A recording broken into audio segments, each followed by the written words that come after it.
Hi, everyone. I'm just going to wait about one more minute while others join the call.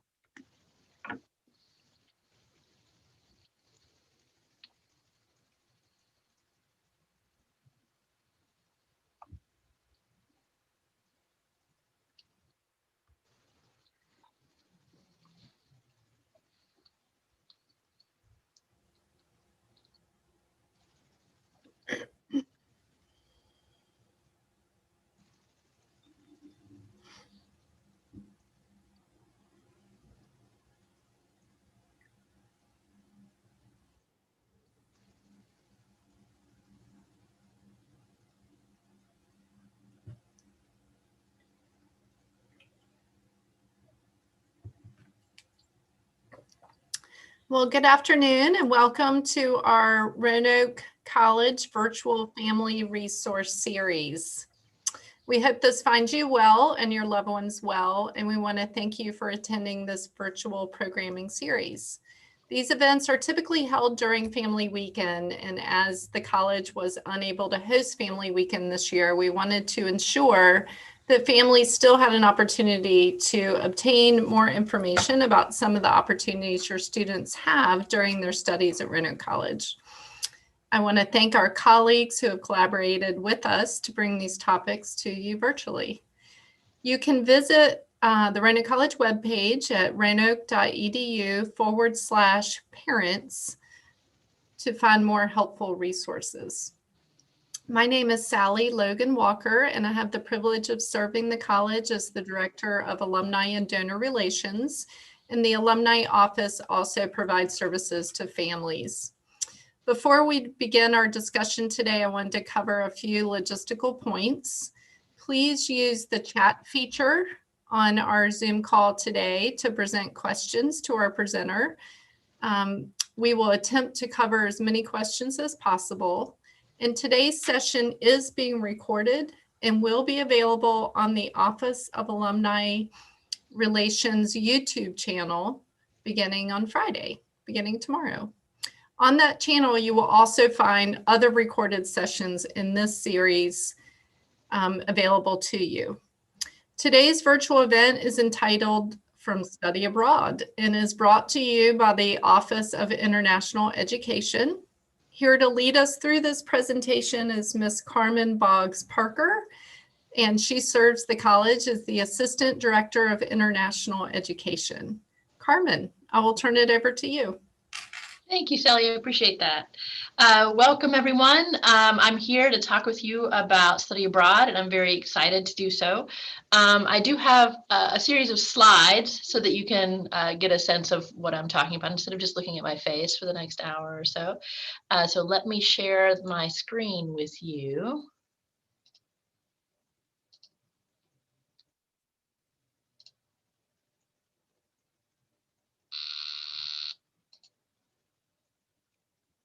Okay, so hopefully you all can see this. So here I am, Carmen Boggs Parker. My office is located in Moorhead Hall. I share that office space with the Center for Civic Engagement and with the chaplain's office. I think that we are a nice group of people to be together to encourage your students to participate in some experiential activities that the college has to offer. This is my contact information, which I'll also have at the end, boggs@roanoke.edu, or this phone number is an easy way to reach me. And I'm always available to talk to parents and students and anything, to tell you more about the study abroad process. Okay, so basically we have a pretty streamlined agenda today that we're just going to talk about the overview of the study abroad process, and then we'll have a time at the end that you can ask your questions, and I'd be happy to answer them to the best of my ability. And this may seem like, I don't want to go too far into the weeds because the study abroad process does include a lot of paperwork and details, but just so you know, I am with your students along the entire process to help them through whatever questions they have and to make sure that they feel supported. Okay. So what I really want to tackle are some study abroad myths. These are things that I've encountered over the years here for why people don't study abroad or think that they can't study abroad. These myths are: I can't afford it. It will put me behind for graduation. I don't speak the language, and I can't study abroad with my major. So I'm going to address all of those things. And I also want to make a point to say that these pictures are from our students. These are pictures of our students studying abroad. This is a student, Gabe, who was in New Zealand, and he visited Hobbiton and wanted to share that with all of us. So affordability, myth number one, I can't afford it. This is a big myth that luckily we here at Roanoke College can bust that myth very easily. For one, we allow our students to use their financial aid for study abroad. That is not the case in many colleges and universities across the country, so we do allow students to do that. As a whole, we do not charge large fees for study abroad. There are a couple of our faculty-led programs that we do charge program fees, but those are fees directly related to the cost and include airfare and things like that. There is a small study abroad fee that we do charge, but there are no large extra fees for studying abroad. We also have scholarships that we offer internally through our office every semester for students who apply. Those scholarships are usually based on need, but that is also dependent on the cohort that's applying. There have been a couple of semesters where students who weren't in the lowest financial strata per se were able to get some funding because we didn't have a whole lot of people that applied that semester. So we try to continually provide some support for students to study abroad. Typically, the range for that is about the cost of a flight. That's kind of how we look at it, unless someone is in much higher need. There are some program-specific scholarships that are available. For instance, we are part of the ISEP network, and they offer a couple scholarships. USAC, we're a member of the USEP consortium as well, and so that program offers scholarships, and various places like that will offer some scholarships as well. There are some outside scholarships, like the prestigious Boren, Gilman, Freeman Asia CLS Awards, which our college has been very fortunate to have a lot of students who have won those prestigious, very competitive scholarships. And part of that is because we actually have a person here on staff dedicated to help students prepare their applications. So if I receive a student that is eligible for those, and those scholarships do require you to be a US citizen and be receiving a Pell Grant.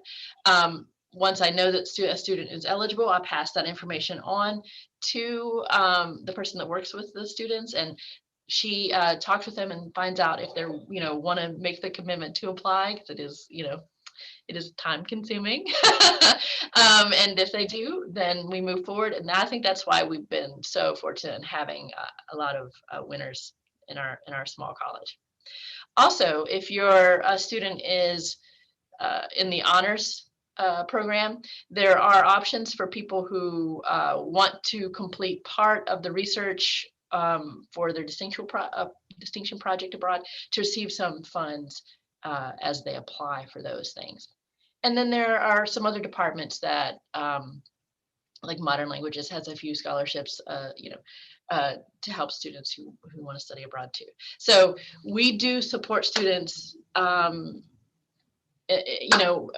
much as we can to study abroad, and it is a high priority for us. So there are many cases in which a semester abroad would actually be cheaper than a full semester here. I know that's being recorded, but it is true. It depends on where your student goes.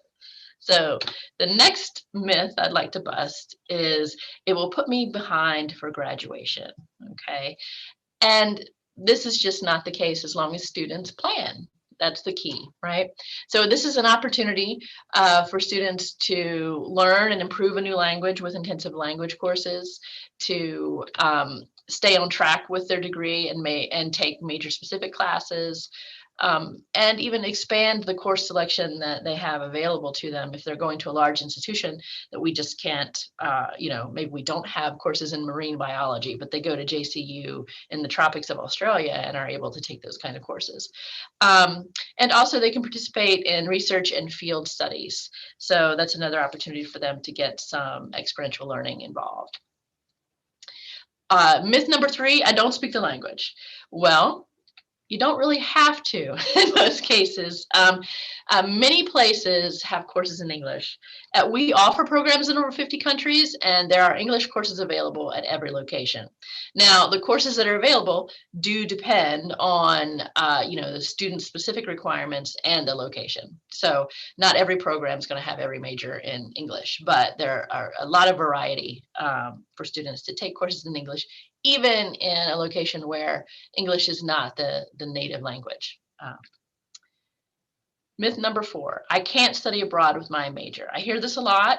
I get STEM students come in and they say, well, I have all of these things that I have to do. I do not have time to study abroad. And I'd like to bust that myth as well, because we do have options for students who are in rather structured majors and feel like maybe they can't take time out. So courses are available abroad for every major at RC. The depth of that, or how many courses they can take for a semester, certainly varies by program. And like I said, not every major is available at every program location. So students need to be flexible about where they want to study, right? The number and variety of courses available will depend on what that student has already completed and what they still need to take for graduation. Now, there have been a few students who are maybe like STEM double majors or something like that, and a whole semester away does seem like it would be a real stretch. So in cases like that, they always have the option to do a May term abroad, or they could do a summer program, and I have information to help them with those options as well. So I've talked a little bit about why students say or families say, or people say that they can't study abroad, but the real question is, why would you study abroad? And I am a person who has participated in a study abroad, and that, of course, is what has propelled me into wanting to do this as a career, because I want students to have the same kind of growth opportunities that I have had through that experience. So I think that studying abroad offers academic, career, social, personal, and experiential growth opportunities for sure. We've talked a little bit about sort of the academic benefits and opportunities that you can have. But if we look at career benefits, increasingly, students need to think about what can make them distinctive from the next student over. And it may on the surface seem like, well, a lot of people study abroad, but really, no, not the case. Nationwide, it's not a large number of students who do this. Less than 10% study abroad. So that is something that can set you apart, right? So a career benefit could be building your resume, especially with internships and volunteer experiences. We've had students that have done amazing internships. We have a program in Vesalius, at Vesalius College, which is in Brussels. And we've had students do internships for government ministers. We had someone work with Macedonia.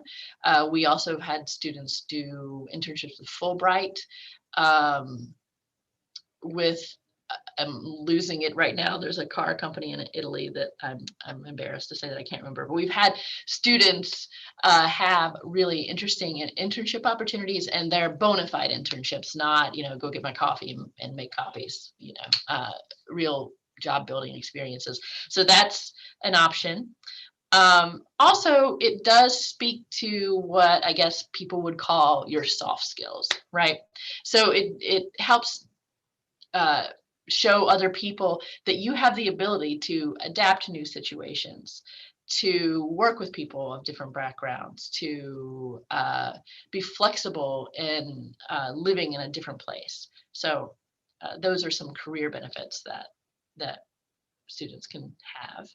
Other reasons why study abroad, some personal and social benefits. The number one thing I hear from students when they come back is how much they've grown as a person. And usually this falls along the lines of, I've become so much more independent. I have developed a sense of confidence because I know that I know how to survive on my own. Of course, that is a supportive environment, but in the sense of, they're not they're not here with the people that they know and use as their support system all the time, right? And some of them are traveling and managing these things in different languages. And so it does give students definitely a sense of independence, confidence, maturity, these things that I think that are crucial in developing as a person. Also, it can increase someone's sense of adventure, right? Students do tend to want to try things that they haven't done before when they're abroad, just that feeling of being young and being able to do things that you couldn't do here on campus or at home.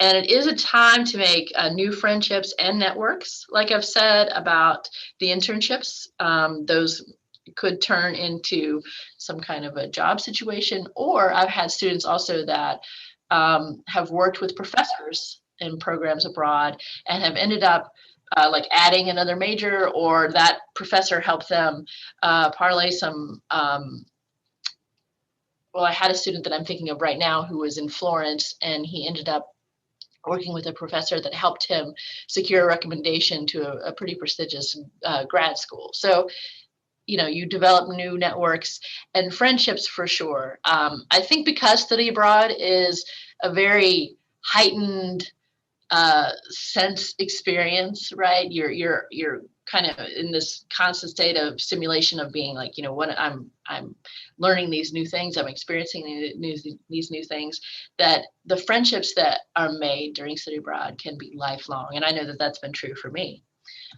Even with a short amount of time, you can come out of that with, really lifelong experience, especially if you end up doing a homestay and you connect with the family that you stayed with. So it's a really fantastic experience. Also, this is just an opportunity to live abroad before being tied to a career or starting a family, right? I'm sure, as most of you all know, I don't know how many of you were able to study abroad, but that's not something that you typically get to do once you start working, a full-time job or, having a family. So this is a really good time to do that. Now, as far as experiential opportunities, there are lots of things that students get to do outside of the classroom. Of course, we talk about study and study abroad, that it is an academic experience, and it's important that that is true, that students are getting a quality education. But they can get a quality education here, right? So the thing that can happen outside of the classroom is unique to study abroad, right? And so many programs offer field trips and excursions, depending on where they are. Like I said, internships or volunteer opportunities, students who want to participate in service of some sort. Most programs have a conversation partner. So if you're studying in a location that's not, a native English location, that you're paired with someone, a native speaker. And usually there's some kind of exchange of, I'll learn a little bit of Italian, say, and they'll learn a little bit of English. So, and it's another way to sort of get connected to the community there. And then I put cultural studies because there are lots of like cooking classes and surfing classes. Like we have a couple programs that have surfing as it's not a full credit class, but something that students can participate in. Courses that would be like kendo or things like that you really wouldn't have the ability to take here, that they can do because they're in a culture where that's a popular thing to do. So these experiences can be really fun and enriching experiences students can participate in. So when can you study abroad? We pride ourselves in stating that you could study abroad from freshman year to senior year. It just depends on the kind of program that you're interested in, right? Freshmen could participate in our May term travel courses. They could also participate in our Yucatan semester that we usually offer in the spring semester. Then we have summer programs that students can participate in. We only have one sponsored program that has just sort of has been part of our portfolio for 40 years, I guess. But there are many other summer opportunities that I can help students, find if that's the best time for them to study abroad. And then we have semester or year-long programs, which, of course, And I would love to see more people do semester a year long, because I really feel like that longer time to really be immersed in a culture is very beneficial, but not everybody can do that, right? So just to give you a kind of a list of some of the programs that we have different program models. I don't know that I want to go into too much detail there, because I know your eyes would certainly glaze over if I did that. But basically we have what I call extension campuses, exchange programs, and affiliate programs. So our extension campuses are those programs that are kind of like May term, but for a semester, in that sense that a faculty from here leads a group of students abroad, and they all live in the same, apartment complex, or, in case of Yucatan, they do have homestays, but everyone is living in the same town, and they're taking courses together. And so that is an experience similar to May term. And we have those programs in the Yucatan, which runs in the spring, and Leipzig, Germany, which runs in the fall. We are looking into adding a couple more of those type of faculty-led programs, maybe one in Scotland I'm investigating, and then we have a professor here who would like to do one in Israel. So we're looking at those opportunities. That'll be a little bit further down the line, because it takes a while to develop those things. But right now we have Yucatan and Leipzig running, and they seem to be very rewarding experiences for our students. And it's fun for us to plan, because we get to decide what we want to offer and what we think is important and how we want students to learn. So that's really exciting for us to do as well. Our exchange programs, which in a general sense means we send someone abroad and we receive someone, doesn't necessarily have to happen at the same time. We have several of those. I've got a list here of some of those. And then the other exchange network that we belong to is ISEP. And students are eligible to apply to any of the ISEP exchange programs, and they have locations in over 50 countries. So we have a pretty good breadth of opportunities for students to study abroad.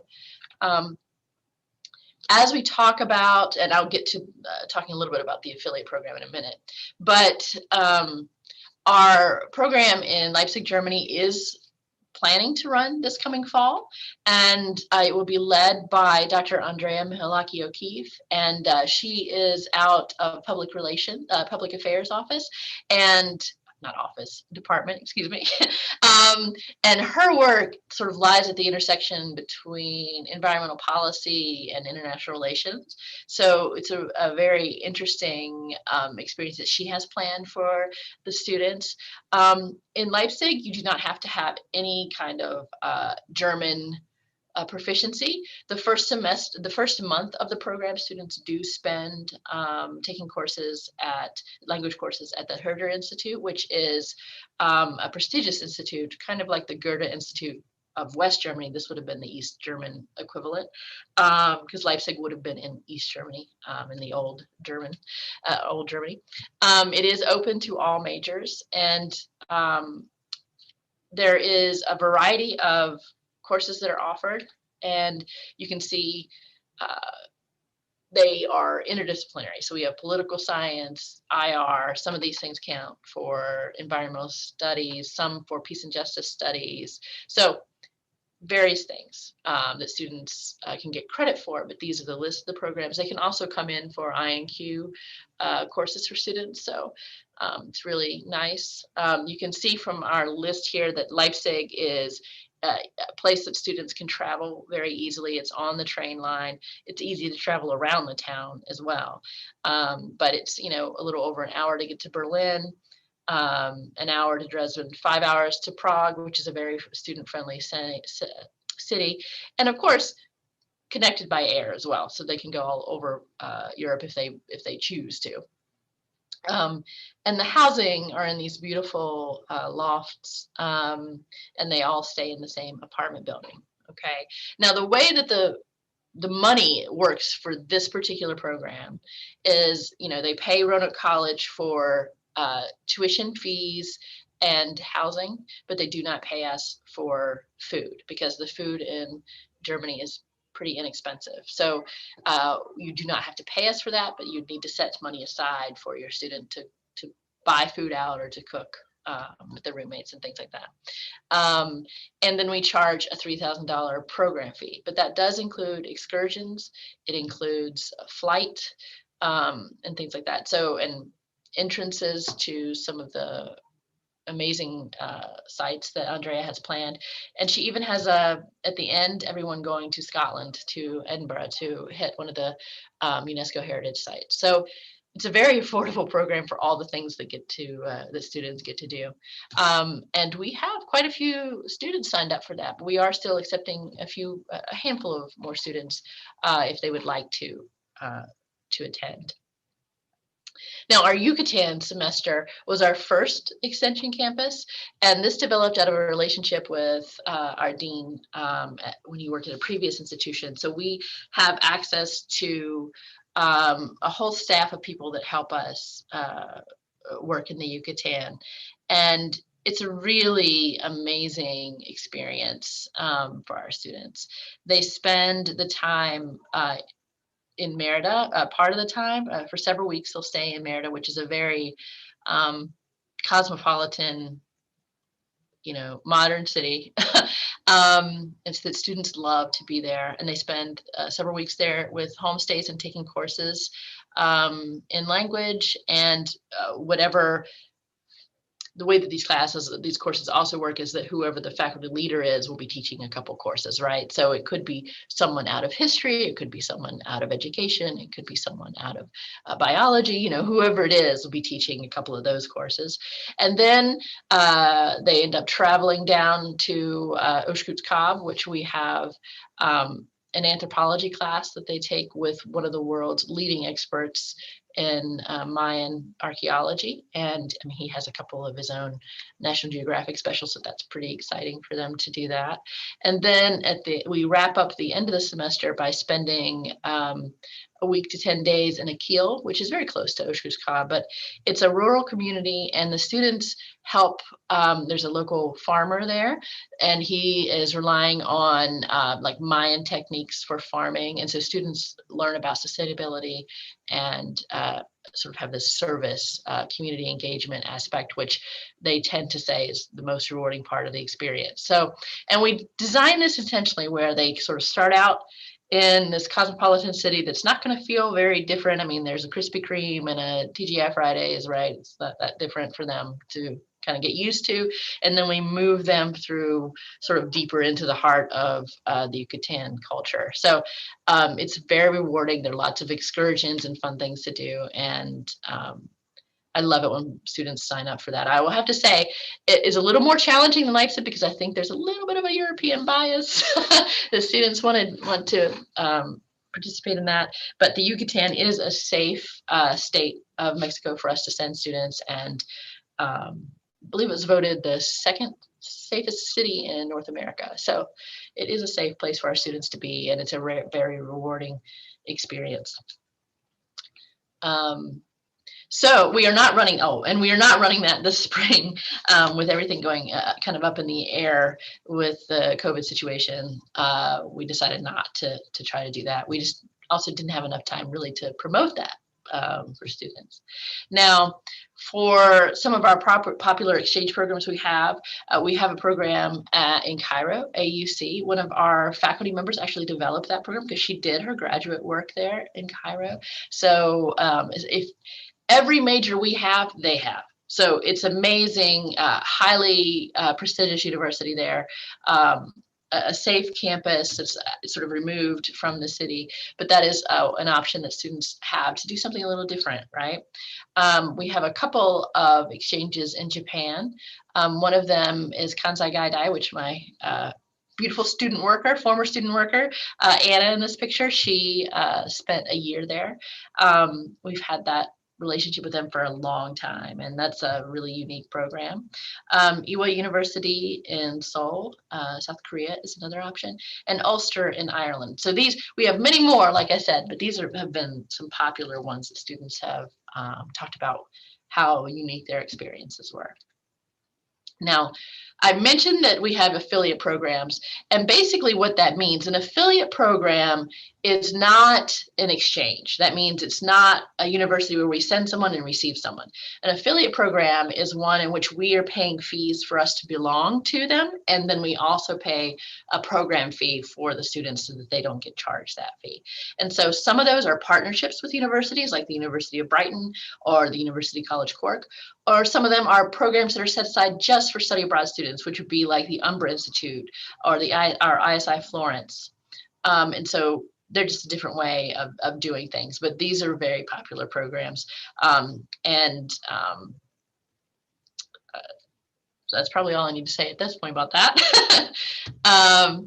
And so I would say our students, the top 5 for our students have been UK, Australia, and sometimes there's a battle between Australia and New Zealand, Italy, France, and Spain. You probably could figure that Italy, France, and Spain are also spots that people who are language learners like to go to those places, right? Especially if they're language majors. But also, and that also can be a reason why UK and Australia and New Zealand are popular, right? Because they know, well, I'm not going to have a problem with the language. So also you can see in these pictures that if you are a fan of the outdoors, Australia and New Zealand are certainly great places to go. Great places to go. So that's what a lot of these students are doing here. Now, as far as living accommodations abroad, they vary. Okay, some programs and universities offer homestay where a student would be living, not as a family member, but kind of as a family member, in the sense that it is a kind of a way for students to get connected to local community members. And a homestay typically means breakfast every day and a few dinners during the week. It would not be for a student who is, highly independent and wants to spend late nights out at the club or something like that, because that doesn't usually work out too well with homestays. But there are students that would really like to have sort of that deeper immersive experience and getting to know people, and I would say that's a really good option. Some other programs offer student apartments where they'd be staying in apartments with other members of the college, and they get assigned in those places usually. And then some places have residence halls on campus just like we do, and so they'd be staying there. Now, I said that we had one official summer program, and this is at the Virginia program at Oxford. So 6 weeks in July at St. Anne's in Oxford, students go and they receive 2 courses, which actually are Roanoke College courses too. So an English course and a history course, not transfer credit like the rest of study abroad. So our extension campus and this campus, they all are our courses, right? And that is, so far, we've got that on schedule for this summer. And it's being led by Mark Miller this summer. He was one of the founding members of this program several years ago. And so right now the application deadline is February 15th, but we will probably extend that out. And taking in consideration, making sure that everything is actually safe and is able for students to participate. But that there are scholarships available for this program. So if you have a student that's interested in that, certainly tell me, or also reach out to Mark Miller because he can talk about that as well. Now this is one I'm sure that half of you at least have a question about when you signed up. Like, I want to know about study abroad and COVID-19. So you should be assured that we will only operate study abroad programs when we can be confident that students can have a safe and meaningful experience. Okay, we are not allowing students to go abroad with the intention of taking courses fully online. That to me sort of defeats the purpose. Now, does that mean that if something were to happen and students needed to continue their courses online? Yes, of course we'll allow that. But we are working with programs right now that are offering at least some form of hybrid classes. Like if they're large classes and they're not, certainly not requiring students to come in person, but there's some contact there for students to be with other people and not be in a dorm across the ocean, right? I also will be providing information to them about arrival and entry restrictions and requirements. There will be some programs. So I should back up and say, our plan for spring, we are really hoping that semester study abroad will be able to happen. We're also hoping for May term, but that is a little up in the air, right? It's a little riskier to travel as a group right now. So we're trying to plan for that, but I'm not sure exactly what's going to happen with that particular program. But we are still trying also to do spring semester study abroad. And since that is not group travel and it's students, traveling on their own to places that have good support networks and things like that, we're hoping to still have spring study abroad. We will be making decisions on both of those things very soon, just to make sure that students are clear. They're not wondering what's happening, what's up in the air. We will make our final decision about the spring and May term soon. But part of the things that they should know is students that are going abroad in the spring, most likely, almost all cases will have to do some sort of quarantining at the location that they will be staying. But of course, part of this metric that I'm using to decide whether students are able to go is there support for quarantine if necessary, right? We need to make sure that that's there. And the ability for students to obtain visas. So there are many places around the world where the here in DC where the consulates are closed, and so getting a visa would be very difficult. So we need to make sure that students who would be able to go in the spring would be able to do that. Also that there will be flights available. And we're looking at the current and projected COVID-19 rates. Of course, as we look at our own rates as a nation, we do outpace most other places in the world, but we still have to make sure that those other places that are now maybe seeing that second spike, that we're monitoring that and making sure that that would still be as safe as possible option for our students. Also, I'm making sure that there's on-site support. So are there local staff support there to help students emotionally and physically, medically? Is there professional medical support? Is there a hospital that's near them that can assist students who are sick? And are the routine and emergency embassy services available? So someone loses a passport, they need to go to the embassy to get it replaced. Is it going to be open? Is that a possibility? So those things I'm taking into consideration. And then the student experience. So like I said, they're starting out face-to-face or at least some sort of hybrid model. And would they be able to complete their semester courses online if necessary? That's really important because we don't want something to go online and then a student can't finish their courses. And we were lucky this last spring that all of our providers worked with our students and allowed that option for students who wanted it to continue online. And all but one of our students took it. So it worked out there. And then there's some ability to move around the city. And then, like I said, support for quarantine if necessary. So you may have other questions about that, but right now this is where we stand and how we're deciding about which programs to move forward with in the spring. Now, requirements for study abroad, basically, you need to be 18. Also, you need to have clear academic integrity and conduct records. If a student has some mark against them for something, that doesn't mean they can't study abroad. But what I'm looking for is making sure that whatever needed to happen to be resolved, it has been resolved, and that it wasn't something that would really make us be concerned about having a student be alone in a foreign country, right? So that's what I'm looking at. And the cumulative GPA needs to be a minimum of 2.5. That is a little lower for May term courses because that's our courses and we don't need to have that kind of standard. But many of our program providers or universities around the world will not accept lower than that. And some require higher scores. So the typical range is 2.5, sometimes 2.75. And we have a couple at 3.0, but nothing over that. So if your student is 3.0, or higher, they can have access to any of our programs.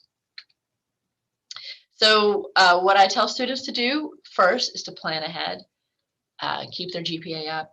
make sure they're keeping their academic advisor in the loop that they want to study abroad. So if there's, if there's a good time for them, that advisor is like, oh, okay, so I think sophomore year, your spring sophomore year would be a good time, or spring junior year, what is a good time for you? And then of course to meet with me. And I have some resources online for students to watch, a video or two. And then of course I'm meeting with students via Zoom, and the students that are here also have the option of meeting with me in person. It's just kind of up to them. And how they apply is there's an online application, and I would like to receive their major minor check sheets, because that is really important for me to make sure that I can see what do they still need to graduate, and making sure that they're making informed decisions about where they want to go. Often I'll have a student come in and say, I want to go to I'm trying to think of a place that wouldn't have something, but let's say that they said, I want to go to Japan. And currently we don't have a lot of options for STEM majors in Japan, and they're a computer science major. It's like, well, let's see how we can, strategize to make this work, but it's important for you to know, that you have everything ready so make sure that you can do that. Right. And then I'll need a copy of their transcript. And then there is, I guess I shouldn't have put that as I guess it is an application fee. I guess we call it the study abroad fee. What happens with that is I use that money to pay for the application fees for whichever program they decide. So in ISEP, for instance, that is a $395 placement fee plus $100 application fee, and I pay that even though our application fee is $350. It also includes some assessment that I do with them, and also when we have meetings, and we try to do fun things and have some food and things like that. So that's what those things are for. Now would be the time to answer some questions. Again, here's my email, and I'm happy to I know I've talked this entire time, but I wanted to make sure that I gave you an overview so that you could, have some of those easy questions answered. And I'm going to stop sharing now and be ready to answer whatever questions you have. Well, Carmen, this was so informative. Thank you so much. I learned quite a few things myself. Oh, great. I have a high school senior, so this was really helpful to me in thinking about how to guide him through this process. So we have a few questions that popped up. I'll just take them one by one. And if the viewers, guests today want to keep presenting questions, please just use the chat. So the first question is about how you handle a student who has prescription medication. How did they get that? That's a very something we probably don't think about until you're in the moment. So that's a great question. Right. So that is actually a multi-layered answer. The first answer would be for basic things like birth control or things like that, then a student would take their full amount with them. And they'd put that in a separate bag, a clear bag like you would put your liquids in. And when you go through security, you show that along with and make sure that they're in their bottles that, say that it's a prescription, sometimes a letter from the doctor to say, my student is on these medications, and that's not been a problem. There are, however, some medications that can be problematic. Although not mentioning also this could be problematic if your insurance won't allow you to get, say, 3 months, 4 months, and that could be problematic for sure. But other than that, there are some medications that can't be taken abroad. Adderall, for instance, is one of those things that some countries do not allow students to bring, like the UK, unless that's changed within the last year, does not allow you to bring Adderall into the country. So there are different strategies for dealing with that by country. One thing for sure is that you would need to talk with your doctor to see if there are alternatives, to see if he or she is willing to write a letter to say that the student is on this, that it's a genuine need. So I hope that was enough answer. We work with students as we move along and face those problems. And certainly, Christian, you can reach out to Carmen specifically or the health center here. Okay, next question, Carmen. If there is a particular region or city in a country that you would like to study, is it possible to connect with a program through a different U.S. university or college that is present in that area? Okay, so I think what you're saying is, let's say that we don't have a program with London Metropolitan University, for instance, but you want to go there. If I'm reading that right, that I sounds think like so, the yeah. question. So the answer is students can go through programs that are not our sponsored programs, but there are consequences for that. They need to unenroll for the semester and then enroll with that program, which would mean they would not be able to take their financial aid with them. And that usually is pretty prohibited for most students. I mean, however, if you don't get a lot of aid here, then it wouldn't affect you. But there are also limits to what you can bring back in. You could bring in 2 courses towards the major, and the rest has to be just elective credit.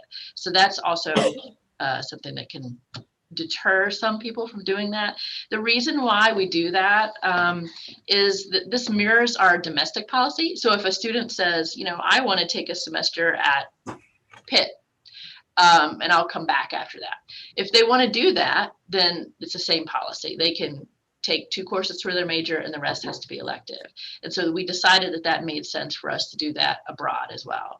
And also, we spend a lot of time developing relationships with the people that we do have in our network, and we just can't know everyone.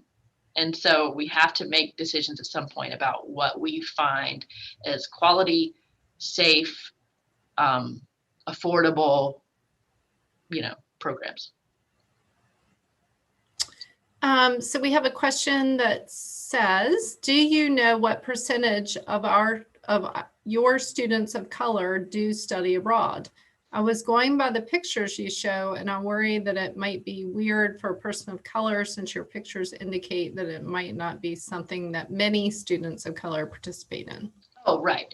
So I don't know the actual statistic, I will say that. And I also would say that our statistic for study abroad, it is dependent on how you look at that, right? If you include May term in your metric, that is quite a lot of people because we have about 200 students that study abroad each May. So that's a lot of people. For our semester programs, we typically have about 60 or so students who go a year. So we're not looking at a lot of students that choose to do that. It certainly is something that is on my radar to try to make sure that students of color feel supported and feel like this is something that's available to them. That is a priority of our office. And I have been talking with Natasha of OMA to think about how we can better address that need. I would say though, the students that do, I have several students and have worked with several students of color who have studied abroad. And I'm sorry, I don't know the exact number of students that have studied abroad right now. And for Carmen, those that don't know Natasha Saunders is our director of the Office of Multicultural Affairs. And so that's who Carmen said she was talking with, collaborating with to ensure that these opportunities are available to everyone.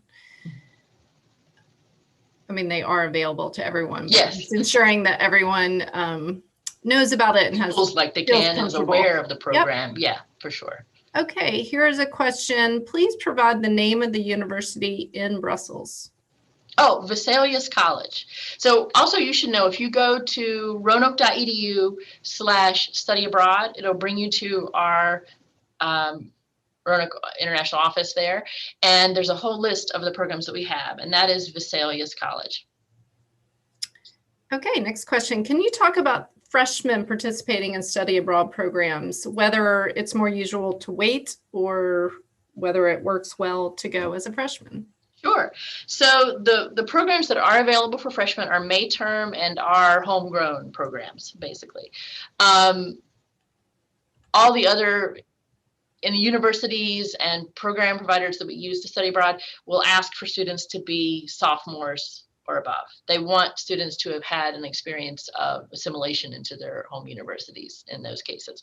But since our programs are with our own students, we feel like that shouldn't be a hindrance for them, that they should have that opportunity. But as far as when people go abroad, I think for 100 years, it's probably been during the junior year has been the most common time. But I think that is changing. There are lots of students that are choosing to go during their sophomore year now. And I think that it's a good strategic question. So are you in a major that has a lot of real heavy things that you have to complete during your junior year? Maybe it's better to go during your sophomore year so that you can get some more lower level courses completed, some electives done, you know, so that you don't have to try to take organic chemistry, you know, in Australia. So it is very specific to the student, but typically junior year some point and sophomore years behind. So Carmen, if someone is studying business accounting, what might be the best country or countries to offer a good match to complement a business accounting student? So it's an interesting situation with business because I would say of all the programs that are offered in English, you can find almost anything. I mean, almost any country has a business program in English. So that's one side of it that's very good. The side of it that can be more difficult is that our major here is quite restrictive. There aren't any electives built into the major.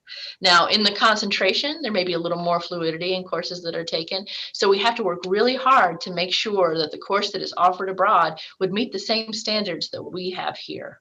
So we have quite a few, you know, business majors that study abroad, but those programs are programs that we have spent a lot of time in kind of pre-approving, I guess. And there are certain courses that work better than others. Like in the general business major, I can say like organizational management or organizational behavior, operations management, corporate finance. Those are three that are really good, easier to find abroad than others. Like a basic accounting course would probably be easy to find. Econ, macro, micro are easier to find abroad. Now, if a student goes to a school that is really has a lot of business options, then that option widens, right? And so there are lots of those. Vesalius is one that has a lot of business options that just off the top of my head since someone asked about it. We have a program in Torino with an Italian business school. So that's another one that has good options. Several of our larger universities like Massey and Deakin and Melbourne and Griffith in Australia, they have, and Brighton also have business schools. Regis in London has a business school. So I would say that a student that maybe has less flexibility in their business major would want to go to a program that has an entire school available so they can have more options to choose from, instead of someone that has maybe a business major, but they don't have, you know, as many options, if that makes sense. So I see one final question, although if anyone has another one, feel free to, again, use the chat feature to present that question. But Carmen, Maddie said, my daughter wanted to do her study abroad through ISEP for spring of 2022. When is the best time to apply for a program and a scholarship program? Also, with ISEP semester, is financial aid normally used at Roanoke College for that semester applied to the ISEP program? And would board be available to use during the semester abroad? And what was the last one? Would board? Would board, maybe written board? Okay, so ISEP has two tracks. They have an exchange track and they have a direct track. Our students do not apply to the direct track. That is an affiliate option, but they can apply to any of the exchange programs. And that's the one that has like over in 50 countries, right? Now, all ISEP programs, yes, like all of our sponsored study abroad, your financial aid does apply. What you get charged for ISEP is you get charged for tuition fees, standard room rate, and a 19 meal plan. What happens in most cases with ISEP is that students go abroad and they're given a stipend, because it's not really common for meal plans to exist in the way that they do for us. And Australia is an exception, and maybe Regents is an exception because they do that for study abroad students. But typically, a meal plan is not really a thing abroad. So the receiving school is going to give them money that is an equivalency to what it would be for someone to purchase 19 meals while they're abroad. So they pay us, they get money to provide for their meals, and then they'd either be living on campus or living in a in a dorm room. What did I say? Dorm room or an apartment in town. It varies a lot with ISEP because those are places that are all over the world, right? So it does vary by institution. But yes, you can apply the financial aid. Your room and board is included in that configuration. It's just how they give you the money, whether the students have to turn around and pay for it or whether it's taken care of through the university, does depend on the university itself. To be interested in applying for the spring after next, basically the first step is to apply to me. I need to make sure a student is eligible to study abroad. The way that we've been running that has been you apply basically a year in advance. So students who want to go abroad the fall of next year are applying by the end of this semester. Of course, I'm going to allow some leeway in that with everything that's going on. But it would be true for the spring. So by the end of next semester would be when students would need to apply for the following spring. And ISEP does have earlier deadlines than some of our other programs, which is good and bad. The good part of that is it's our only program that's competitive. So if a student is not able to be placed in ISEP, then we have plenty of other options for them to go through. So we learn that early and can move a student over if we need to. Their deadline for a spring would be February 15th. So, I mean, for spring, no, it's not. I'm sorry. For fall, it's February 15th. For spring, it's September 15th. So they'll apply to me by May or somewhere around in that area, and then they'll need to have their application into ISEP by September 15th. But during that span, I can help them, get ready to apply, getting their faculty recommendation letter and things like that, helping them decide which places they want to apply to. Okay, we have 3 more questions in just a couple minutes, so we'll try to wrap up at 1. So, Carmen, do we currently have an opportunity in Poland or the Czech Republic? We do have an opportunity in the Czech Republic in a town called Brno, and that is Masaryk. I'm probably butchering that name. I'm sorry, but it's Masaryk University. We do have a program there. There is a program through ISEP in Poland at a university, but I do not know the name of that university off the top of my head because we haven't sent someone there previously. And we do have a May term that's doing Poland this year. As long as we're able to go this May term, we do have that option available for students. And it's really cool. It's about witches and vampires, so right up the alley of many students. All right. Carmen, can merit scholarships be used for a semester study abroad? Yes. Yes, there are a couple restrictions, but they're not really restrictions in a sense. Like BIDL, for instance, can be applied for 1 semester and not 2 semesters unless it's an exchange. So it's very rare that I have a student who wants to do a year anyway. And if they do a year, they are typically doing an exchange. So that's not really restrictive. So yes, they can be applied. Even these high merit scholarships can be applied. Okay. And I think our final question is asking about a freshman who's coming in with 2 years of credit from an associate degree, meaning they will only study for 2 or 3 years. Can he or she apply as a freshman year? Oh, yes, yes, we can consider that. There is something else that I want to mention there. So they're coming in with transfer credit, and for you to graduate from Roanoke College, you have to have half of your major minor concentration completed with Roanoke College credit. So that's certainly still possible for someone to study abroad, but it's good to be aware of how many courses they're bringing in so that when we actually do the count, they'll know whether they need to do something through us, like the Leipzig or Yucatan, or whether they have the ability to do something through one of our other networks. Okay, all great questions. Thank you everyone for spending your noon hour with Carmen Boggs Parker and learning more about our study abroad opportunities. She certainly is available to answer further questions if you'd like to email her. And you can find the information on roanoke.edu/study abroad. Thank you all so much. And feel free to share this recorded video with any other parents, families that you think might be interested. Stay well, everybody. Thank you.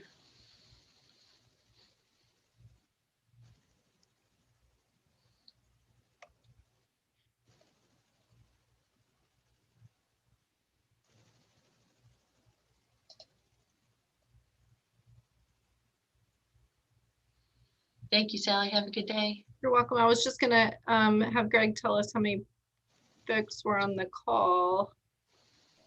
Hi, Greg. Hey, we were floating around 30 and got up to the mid 30s. Great. A couple people found their way on our YouTube as well, because I did broadcast this to YouTube to save the upload, so I had a little bit of that. All right. Okay, great. And Carmen, if you want to send the recording to anyone, again, we have a Alumni Association YouTube channel, so you can just search within YouTube, or you can find it on a link from our webpage. Okay. Which is roanoke.edu/alumni, and then go into the Alumni Hub. And if you click on any of the Noke Live, it just takes you to that channel. And so you're welcome to, share that recording with anyone. Okay. Thank you. You're welcome. Thanks for doing this. Oh, of course. It's super helpful. Great question. Have a good day. All right. Take care. Bye. Bye.